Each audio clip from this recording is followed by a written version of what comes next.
it's starting to look like he's just throwing stuff at the wall, which I appreciate is a lot to do with the absences they have at the moment. And while it is still early, he has had time to work with them. Manchester City 4, Chelsea 0. Not an upset. No. Not an upset. Yeah, we come to this one despite all the fun and frolics of the FA Cup third round. We will get to that more in the second half.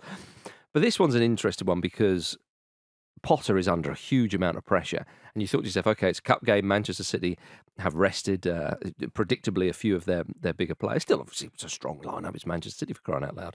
They bring in a World Cup winner to start.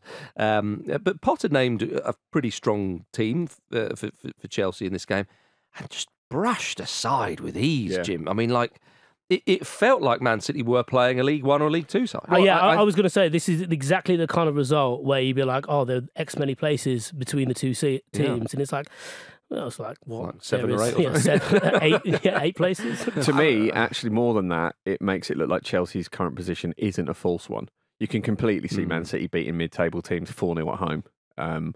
And it wasn't hard for them, was it? It was dead by half time. Well, I mean, to call Chelsea a mid-table side, I mean, is to forget the squad of players and the investment that they've had. No, but I mean, the position they're in and the way they're playing at the moment, they are positioned in 10th. And what I mean is that this is an illustration of how that, at the moment, doesn't look like they've just had some freakish results or whatever. This malaise is going to last for a while, and all of the talk has been about whether that people are starting to call for Potter's head or wondering if that's going to start happening soon. But the whole point of getting him in was that he can build something, and in those sort of situations, it always has to get worse before it gets better, right? It's very, very rare that someone comes in with a kind of project squad and has an immediate impact on it. It's going to take a while, so I personally think they have to weather this and just give him some time. And if they replace him, like, you're not going to make Ziyech or Havertz play better because they've not been having a great time of things. You can stop Havertz punching the ball in his own. Yeah, I mean, you can stop that. Yeah. But I mean, he should know not to do that, shouldn't he? Yeah. Well, can you remember all of the rules all of the time? No, that's true.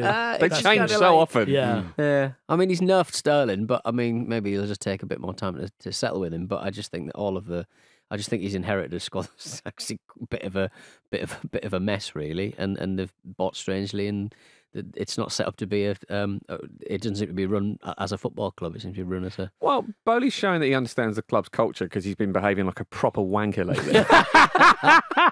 So it'd be interesting to see where that goes. I mean, and they've bought some interesting young players as well. So like Carney Chukwuemeka coming in is actually was a bit of a coup, really. Villa were hoping he was going to go on and be a huge kind of star for them. So there does seem to be some sort of he must plan have in place to look ahead to the future. He must have been hoping for more when he went there.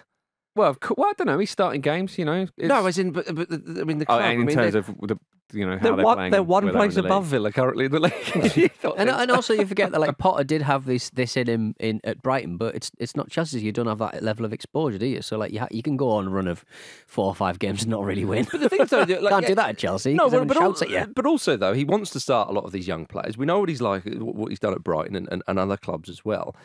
And he's the type of manager who wants to be able to talk to players and mould them and shape them, And this was often said about Pochettino at Spurs, for example, and maybe why it didn't quite happen for him at PSG.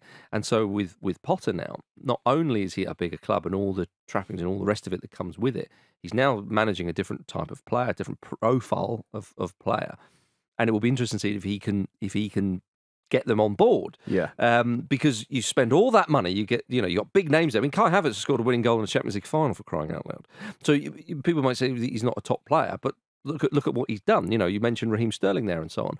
Will he be able to turn it around? And if Potter ends up getting the sack in, say, a couple of months' time, because we think he will be given time, the old adage... Well, do we actually? No, well, I do, because it's the old adage of, you know what it's like in these things, if you make a sacking too quickly, it makes you look bad, kind of thing. Yeah. And I think Bowley would be aware of that. And the owners are making the right noises as well. They're saying, World Cup injuries. Yeah. And they have had transition injuries. squads. They've had a lot of injuries. But I mean, missing out on the Champions League would be huge for them. So yeah, but they've also made a lot of changes at board level to kind of make this process a lot smoother and a bit less chaotic. And so you need time for that to bed in. They've got Potter to come in to kind of oversee that stuff. And I think the plan is that they'll get him the young players, they'll try and get him to sort of improve players he's got, and occasionally it'll be like, here's an Enzo Fernandez to sort of speed this along. but you think he might not be given time then? Well, no, I was thinking about it over the weekend after after that defeat, and I thought, is that something we've put upon this move? Maybe. Because, you know, even in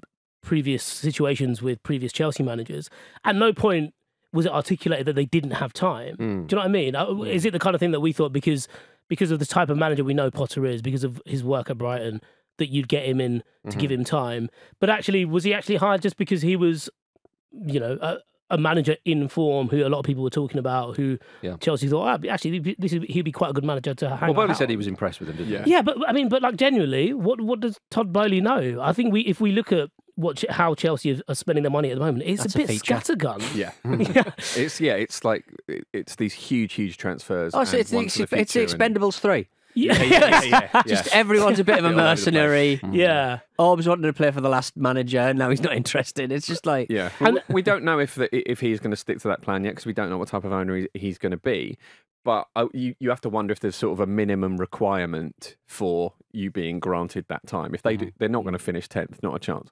But hypothetically, if they did, would they still kind of... Yeah, I assume you think they'll finish higher. Okay, right. But there's also that issue with Potter, I think, that's come into it over the last few games. And I appreciate that, you know, teams can lose twice to Manchester City. That's even in a week. That's the manner of that one, though. Yeah, well, exactly, and that'd be the worrying thing for Chelsea fans. But also, I think the other issue is that it's starting to look like he's just throwing stuff at the wall, which I appreciate is a lot to do with the absences they have at the moment. But you really get the sense that there isn't quite the coherence that you would usually associate with Potter sides. And while it is still early, he has had time to work with them. Yeah.